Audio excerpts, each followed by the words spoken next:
All right, ladies and gentlemen, today's guest for the Kill Your Internet podcast is friend of the band, all-around badass, chief of a lot of things, Mr. Bruce Warren. How we doing today, buddy?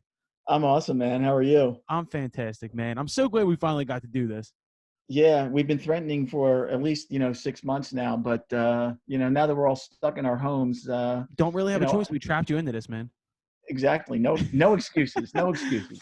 The best thing is the original conversation was just through an Instagram DM where I posted like a Bruce album or something like that. Bruce hit me back and said, do great album. And then we started talking like, what's your favorite Bruce album? And then I was like, we need to do a fucking podcast of this. And you were like, no, we should do it. And I was like, oh shit, he's really about this. Let's go. So, I mean, dude, this relationship goes back a little bit now. And, we're going to get into that. But my first question is, how's quarantine treating you? Quarantine's treating me, considering okay. I have to say, the first, first 6 weeks was a little challenging. Yeah. On the work front. I mean, we work at a radio station. It's like, what the fuck? How are we going to get people into work, and how are we going to keep pumping the tunes out on the air? 100%. But I work with some incredible people, and we were able to set up pretty quickly. You do work with some incredible people. Thank you. Yeah. So, I mean, the DJs, most of the DJs have been coming in. We set our entire World Cafe staff, the national, production team up remotely. Right. And, at the end of the day, our job is to get the music out to the people. And, we stop at nothing to do that. Dude, and you're doing it too, because every time I've had to go into my car, XPN's my first preset, still keeps rolling. Train keeps going. Yeah. The soul train keeps moving. The soul train keeps moving. And you know what, Colin, here's the thing. It's like, we talk a lot about how, music helps us get through all kinds of times, and more than ever before, I think, the circumstances stand for real human beings, picking music, picking songs, playing songs, connecting with audiences and connecting with the community to make them feel like they're okay, I mean, that's been the biggest thing. And I mean, we're going to get into this throughout the interview about the importance of XPN and non-comp stations and people still picking music and it not being algorithms, which of course is a big topic on the record as well. But I mean, you touched on something right away, and it was something in another interview we just did, to where it's like the first couple of weeks, you're like, what the fuck am I even doing? Like, where am I right now? And after a certain point, as human beings, we adapt. And I think there's been a lot of cool shit that's actually come out of, in most situations, when there's struggle, something comes out of it that's a little bit amazing. I totally agree. After the first week, people were asking me, so what are you thinking? What are you seeing? And I was like, you know what? It's totally a fucked up situation, but there's more creativity happening right now. There's more intimacy between fans and bands than ever before. I mean, for Christ's sake, I sat and watched Ice Cube break down track by track America's Most Wanted on Instagram Live the other day. That never happened before. I watched Jill Scott and Erykah Badu go song for song. Classic. Like, are you kidding me? Like, that's the coolest thing to watch, is that, some people are going to kind of shut down and kind of, I don't want to use the word turtle up, but some people people handle this in different ways. And other people are going to instantaneously go, okay, pressure makes diamonds, if you want to get cliche, but fucking what can we do here to make a difference, and how can we do something to stand out? And it's been incredible to watch. You watch someone like Low Cut Connie do live streams from home in his underwear. That stands the fuck out, dude. It's pretty incredible, actually. Yeah, and I think Adam, we've both seen a lot of activity in this space, and I think what Adam's been doing, he's been building it every week. Every week it got better and better. He was on message. First of all, he's an amazing entertainer. I mean, it's unbelievable to watch. And the quality, the quality control got better. Yep. The way he engaged with the audiences got better. I'm sure he's got a plan. It was connected to the release of the record, which totally worked out. But the difference is that it doesn't matter whether he's playing to a couple thousand people at whatever Union Transfer or to 150 people at Johnny Brenda's or whatever. He always plays to the bleachers, man, and that's ultimately what he's about. You never know who's going to be at a show, for one.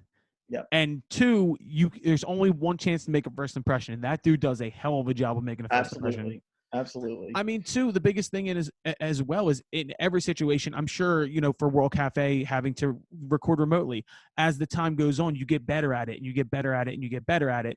Yeah. For us, I mean, dude, right away, we were in the process of finishing a record. So we got taken out of the studio. We had to cancel dates. And your first thought is like, damn it, like, how the fuck am I going to make this happen? What actually wound up happening for us is we took all of our rehearsal gear home, and I took all of our interfaces and all of our kind of DAWs, and I cut 25 new demos. We wound up writing like 3 to 4 extra singles for the record that we're going to finish the second we can get in there. Right. We're going to see something amazing come out of this. And it's good to hear somebody else be positive about it and say, the arts are going to come out of this possibly better than before. You just got to take a positive attitude on this. Yeah, I agree. Totally agree. And you know what? You're not going to, if you don't take risks, you're not going to learn. Right. Yeah. And, we're so used to, to your point, the pristine, high quality audio experience. Yep. I think, I'm not a musician, so I don't see it through your lens. Right. But I think the creative process, when it's unfiltered and, when it's not like always 100% like totally Pro Tools You're not overthinking it all the time. Exactly. Yeah. So I think, it's affected creativity. It's affect the craft, I believe, and it's affect the creativity of the innovation of the technology as well. I mean, and that pumps me up. Bruce, you said you're not a musician, but as we all know, in your email signature, it says chief of a lot of things. Can you clarify what it is that you actually do? Because it's a fucking lot.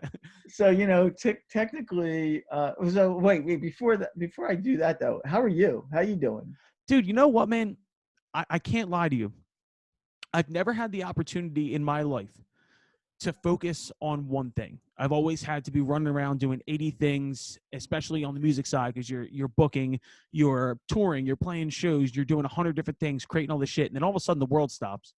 Yeah. And I'm left with this opportunity to just write. I'm kind of, and my empathy for other people doesn't want me to say this, but at the same time, I have to be honest. I'm relishing the opportunity to just focus on art and not think, like, just compartmentalize into that, and it's helped me along a lot in this entire process. But the family's good, wife's great, whole family's good, everybody's healthy. My mom's a nurse and my brother's a firefighter, so I'm thinking about them a lot. But wow, dude, everybody's good. Living in Manayunk, just living the dream. I used to live in Manayunk. Did you? Where at? On Dexter Street. I live on Ripka Street. Oh yeah, come on. Well, hold on, this brings us back because me and Bruce's lineage goes back further than that. That's right.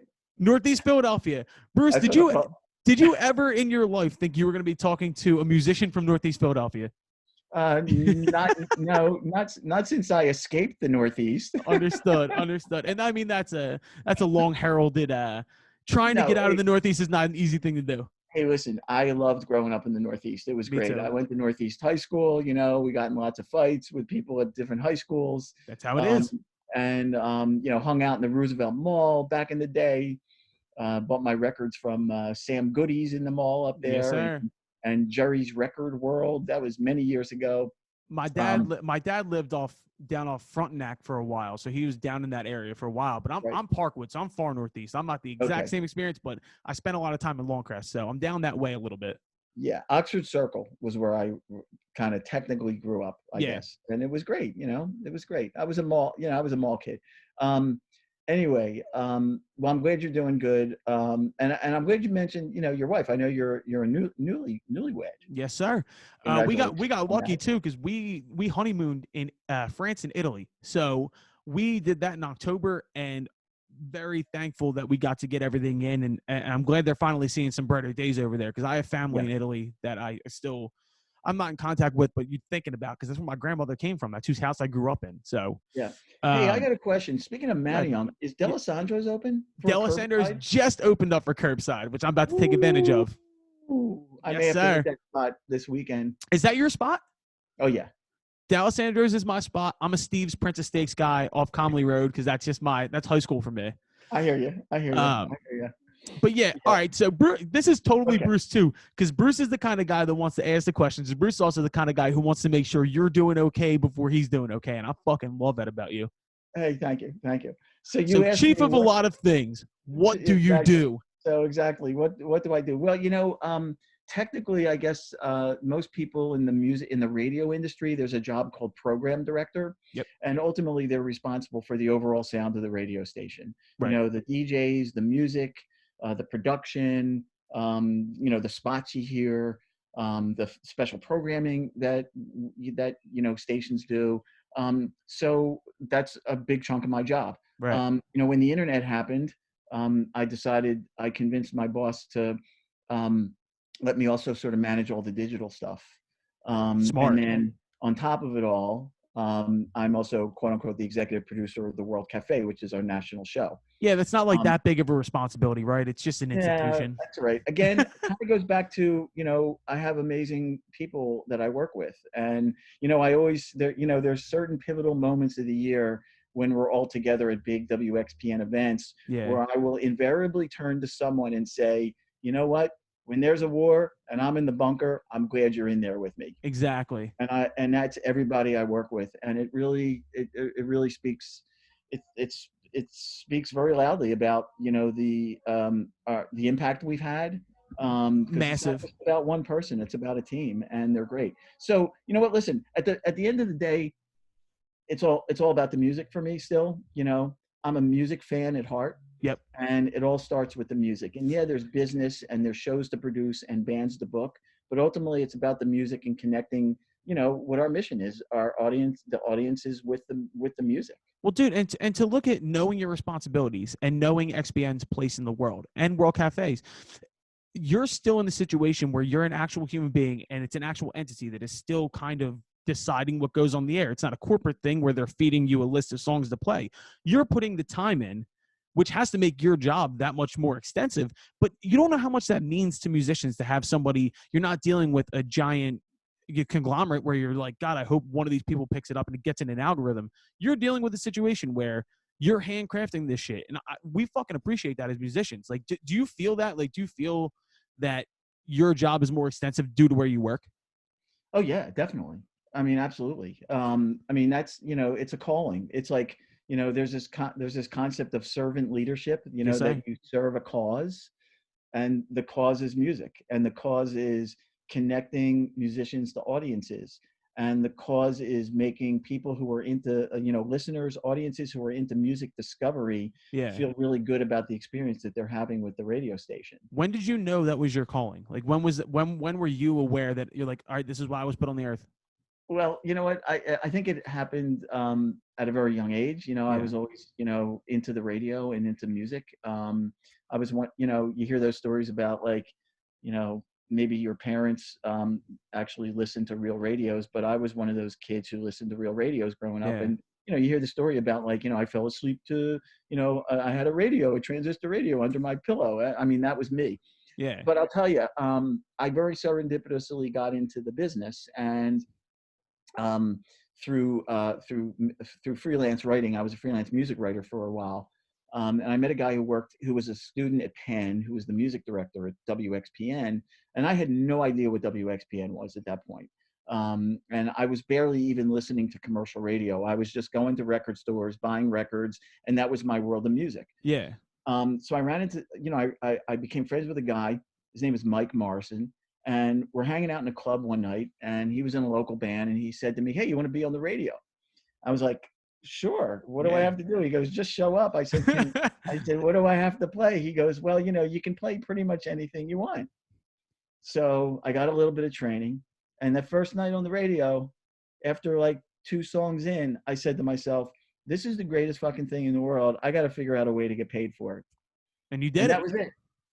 And that was it. It's fucking incredible, because you talk to so many people almost like in that industry as well, like in radio. And you can, like, some people, like, it blows my mind, or especially as a musician, you meet certain people and it doesn't even seem like they enjoy it at this point, to where other people, like, you know, most of the bands in the world are like, I would literally cut my fucking foot off to just be able to pay my bills by doing my job. And it's nice to talk to somebody who found what they were supposed to do and they still fucking love it. Like, that means a lot to every day. It's great to me too, to be able to finally express like what XPN means to a lot of us, and just what radio means to a lot of us. I mean, I did college radio, and XPN was always, oh man, I've always wanted to tell you this story. XPN was always kind of like this like signpost for the band. We're like, I want to get, like when we were like first starting out, I was like, I want to do that. And I've grown to love XPN for this reason. XPN was the first station that told us no. When we first submitted our music, and they were like, not for us. Like everybody else would just either ignore it or bullshit you. And you guys were the first people to be like, you know what, submit something else, but this just isn't it for us. And at first we were like, damn, that fucking sucks. But then after, like, it was the first thing that pushed us to be like, yo, let's work a little bit harder here, or like figure stuff out. And when we got that yes from XPN, we were like, all right, let's fucking go. So XPN has really like kind of pushed us forward as artists. So thank you. That's great. You're welcome. You know, I remember that, you know what, listen, you know, it's interesting. Well, I'm glad we gave you some inspiration, you know. You did. You know, ultimately you don't, you know, musicians don't write music to get played on the radio. Right. You know, they write songs to connect with people, right? And radio is just the platform, right? Right. It's the medium that connects the two audiences. Right. It's just the medium. You know, I and first of all, I'm glad you respected the fact that we said no, you know. Absolutely. Because I know you're right. At commercial radio stations, I don't, you know, my bet is that if, you know, my bet is that there are music directors and program directors who don't even look at emails that get sent to them with music in it. I know that for a fact, you know. I've learned that as well.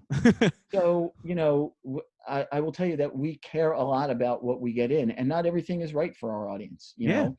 But at least you're honest enough to respond and be like, or just the hands-on approach to be like, hey, this one isn't for us. Yeah. Try again. Yeah. You know, that's always been, you know, I think that's, you know, it's all about building relationships. Absolutely. You know, I don't care what business you're in, right? You should just be honest with people and tell people what they think, what they, you know, what you think.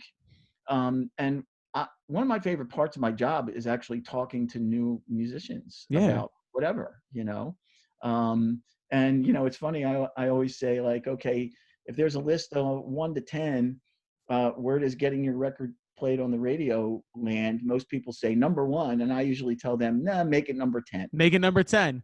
Because it's really hard to get your fucking record played on the radio. But more than anything, too, it's almost like if you build it, they will come. If you make something that's good enough, radio's gonna want it, and you're gonna, like, you can make that connection. But I don't want, like, almost say, like, you can smell the desperation on somebody, dude.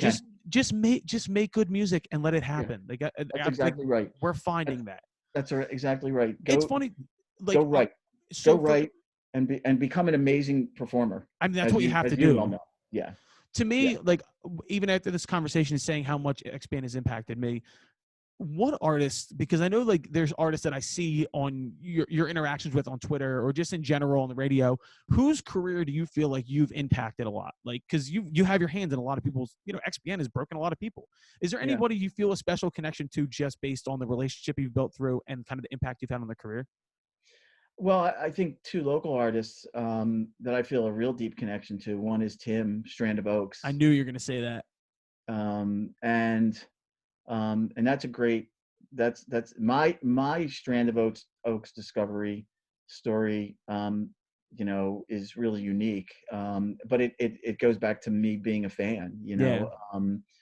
And the War on Drugs, you know, Adam and that whole crew, you know, Adam and Charlie and Dave. I mean, you know, we were there at the very beginning, and, you know, I'm not always right, you know, but there are times when I look at a band and go, whoa, okay, you know, they're destined for something more than playing to 100 people every night. It's just to watch what they've become, and even not only like what they become commercially or in that aspect, but just like a deeper understanding. What a fucking record. Like, you could tell from the jump, from Holding On, like, that record, there's just something to it. There's magic. I don't know how else to explain it. Yeah. So, I mean, those are just a couple examples, but, you know, it's not about that. You know, I mean, there's an artist named Kathleen Edwards who we've played a lot over the years. She just released her first new song, I think, like in about 8 or 9 years. And I was a huge fan of hers when she first started, and WXPN was a pretty major supporter of her music. And like Kathleen and I have we brought Kathleen to the festival last summer, Yeah. and it was just like having that kind of connection with artists, and knowing that those artists have connection with our audiences, Yeah. and our listeners, is really that's really the most important thing. Well, especially in the radio world, especially I keep using XBN as an example. There's just different realms that you live in with as an artist, between different relationships between different radio stations. And I've never experienced anything like the hands-on, and kind of like you can reach out and touch the people that are on the radio and get to know these fucking people. And it's just been like kind of a mind-blowing experience for us. The curtain gets lifted a little bit, and it's like, wow, they're actual human beings and they're fucking awesome. Well, So, thank you. Yeah, we're real human beings. Yeah, you're real human we can be beings. jerks sometimes too, but I mean, you know what? It's like there's a level of sincerity and authenticity. Now, listen, on the commercial radio side, listen, it's not like there aren't people who are authentic and sincere. Who there aren't those people in commercial radio either. I mean, dude, we have so many of those. I mean, we've interviewed Wendy Rollins, who is was one of our original champions, and we have Ted Stryker coming up later this week from K-Rock. That's awesome. We covered it, but the one thing we found, and I think XBN shepherded us into this, it's the relationship side. Everybody's a human being, and especially in selecting music for the radio, you build a relationship, they'll probably find something they like. Yeah. So, it all depends, it's your choice. It's like when you get into radio, or you get into any media field, you can work for a for-profit company, or you can work for a non-profit company, not-for-profit company. Right. My decision at a very early age was I wasn't in it for the money. I was in it for the mission. Right. And, listen, I grew up on commercial radio. Me too. I fucking listened to John DeBella's dreaded morning oldie, and I was at the Howard Stern funeral, and I was so into commercial radio growing up. But dude, MMR 104.5, and then my big thing for XPN was XPN every Saturday night. My dad's a blues guy. Johnny Meister, the Blues Show. That's right. I learned more from that than anything else, which is crazy. Yeah, definitely. Let me ask you a question. As somebody who does have their hand in selecting what gets heard, obviously things have changed in the music industry, and there's been a flood, and in a positive way, in a certain aspect for an artist, that it's easier to get your shit out now. What interests you? Like, what are you into right now? Like, who are you listening to? Like, what's grabbing you? Because I know we talk a lot about rap. Me and you talk a lot about hip hop. Yeah. What interests you? Yeah. That's a really good question. First of all, I mean, there's two answers to that, right? There's and I guess, are you asking me as the fan, or are you asking me as the programmer? As a human being. As a human being. As a human being. Right. So, I think, I'm drawn to, listen, I grew up during the classic rock era. Yeah. Right.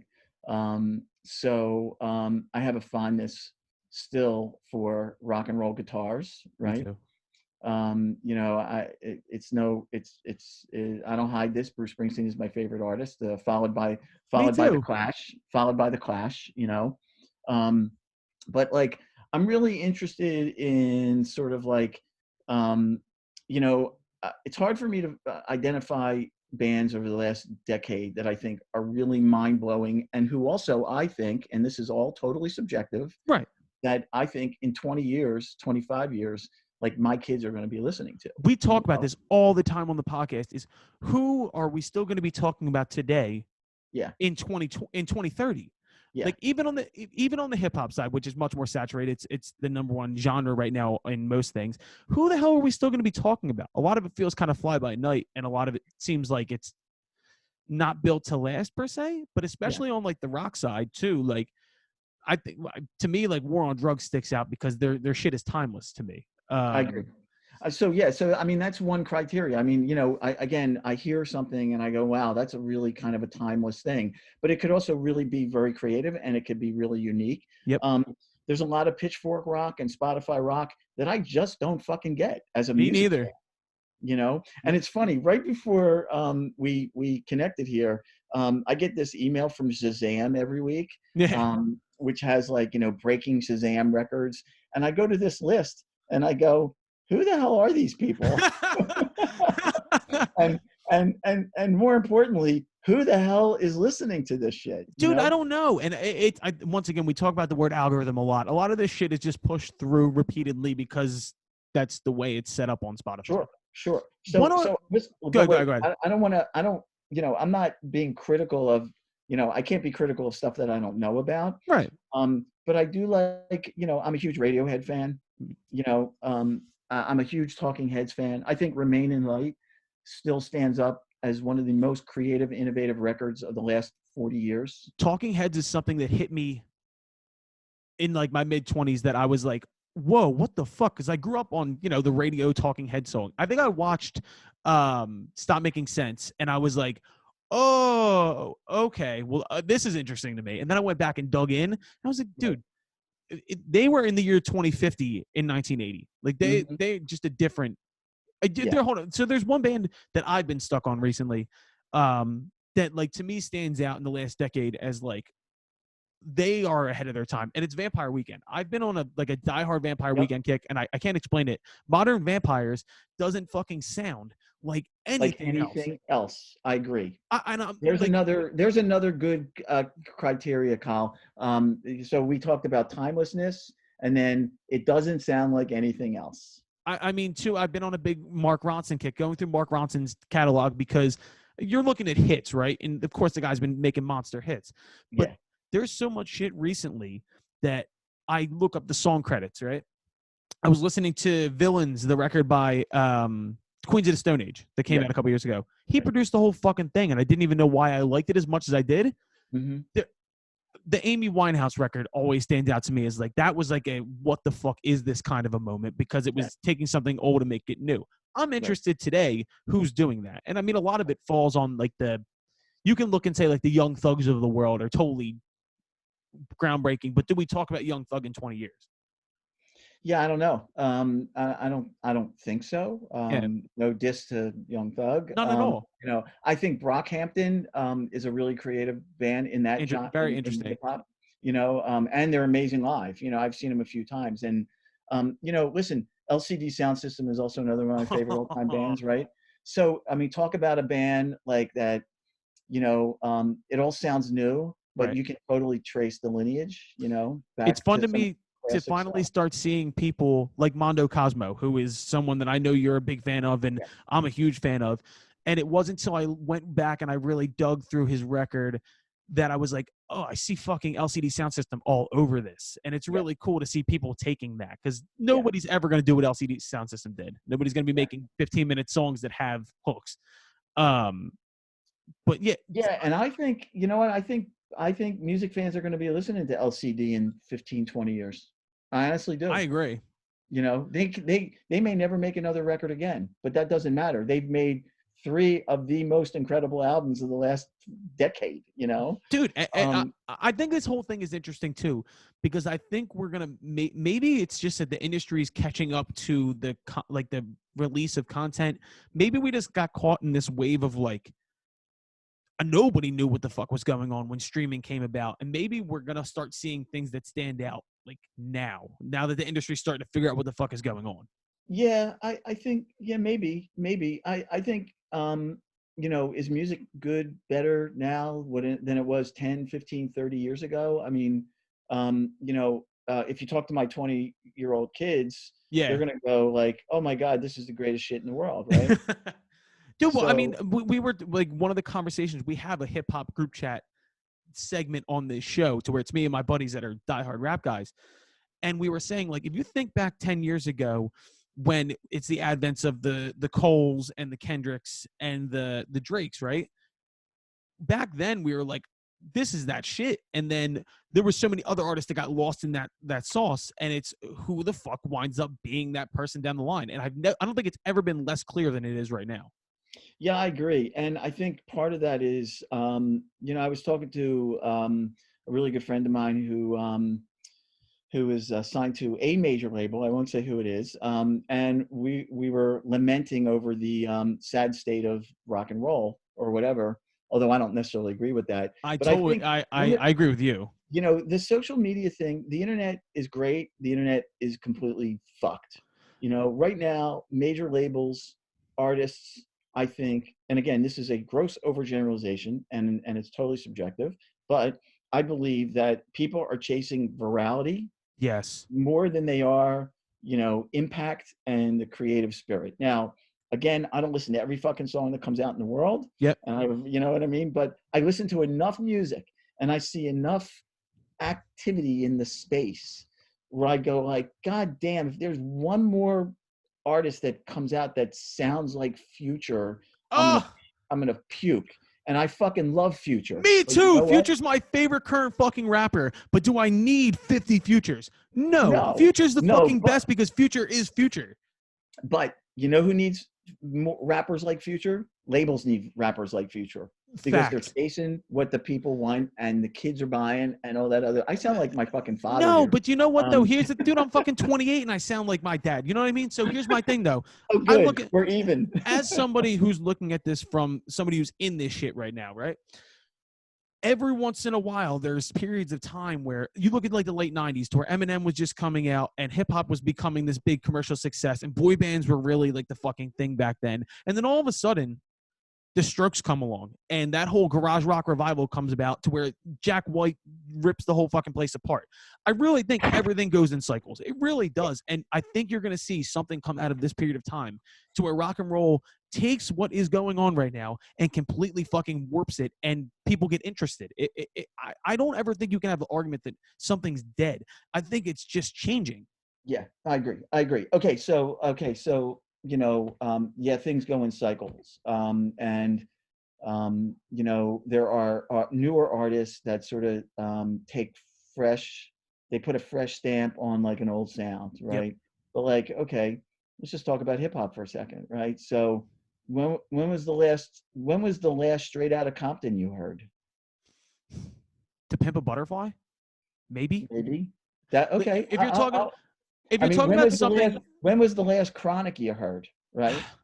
To me, like I look at it from because Drake's never had one. Drake's never had a classic album. Whoa. Okay, what are you gonna say? Take care. Come on, man. Of course. Nothing was the same as my favorite Drake record, and I know that's a hot take, but I love it. That's a good one too. Keep going. My biggest thing is like if I'm looking at album artists of the past 10 years. Like the people that interest me are people who take every album as something that's a statement. To where, of course, we've had this conversation before, but Kanye West in every single fucking iteration of himself up until Ye was like, this is my this phase. This is like it's like a fucking artist. Like this is my blue phase. This is my Beautiful Dark Twisted Fantasy was his perfection phase and his comeback. And then Yeezus is to me one of the more profound statement records of the past 20 years because he said, I'm pissed off and you're going to know it from the first fucking second the record hits. And I love that. So to me, when I look at things like that, but Kanye was already established. So I think that's kind of getting off topic. If you're talking about like someone that came out and hit me over the fucking head, I don't know. Yeah. I guess if you're, and this is a personal thing for me, and I guess this shows like my age, but when I was in grade school, 2004, Arctic Monkeys' first record, I fucking that to me is the last time I heard something and was like, this is fucking wild to me. All right, what about MGMT's debut? Came out in 2008. Went over my head at the time. I don't know why, but it went over my head at the time. And now that I listen back to it, I'm like, yeah, that's a fucking incredible record. Yeah, but Back to Black came out in 2007, right? So that probably, yeah. That hit you over the head, right? Leon Bridges' first record really interested me too, and I think that was more of like a sign of the times for me because that's what I was really into old Stack shit, and I was into that kind of a throwback vibe to where that and Nathaniel Rateliff hit at the same time, and I was like, oh shit, this is.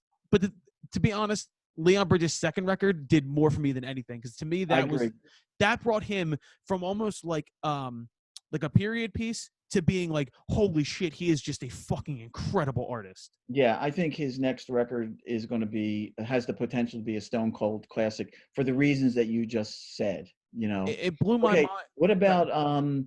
what about D'Angelo's Voodoo? All right, well, now you're going into like my favorite records of all time. The hair on my arms just stood up. Like me as a chubby kid in like, what is that, like 99, like around that time. That came That out in 2000, I think. Yeah, Devil's Pie fucked me up.